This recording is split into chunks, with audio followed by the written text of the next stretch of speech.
Assalomu alaykum aziz muxlis. AQShning Rossiyaga qarshi sanksiyalari allaqachon tayyor. Trampning odami.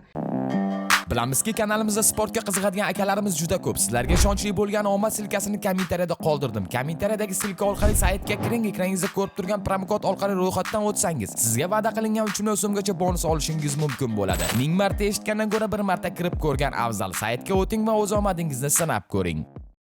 AQSh prezidenti Donald Trampning Ukraina bo'yicha maxsus vakili Kit Kellogg Rossiyaga qarshi yangi sanksiyalar paketi allaqachon tayyorligini ma'lum qildi. Unga ko'ra, ushbu tashabbus ustida senator Richard Blumentman ishtirok etgan. Kelloggning aytishicha, yangi hujjat 2025-yilgi Rossiyaga qarshi sanksiyalar to'g'risidagi qonun deb nomlanadi va juda og'ir choralarni o'z ichiga oladi. Xususan, Rossiya nefti, gazi, urani va boshqa mahsulotlarini xarid qilayotgan davlatlardan olib kelinadigan tovarlarga 500% gacha bo'lgan bosh stavkalarni joriy etish ko'zda tutilgan. Ukraina prezidenti Vladimir Zelenskiy AQSh prezidenti Donald Trampni ushbu sanksiyalar paketini qo'llab-quvvatlashga chaqirgan. Shu bilan birga Ukraina prezidenti devoni rahbari Andrey Yermak ham sanksiyalarni kuchaytirishga chaqirgan.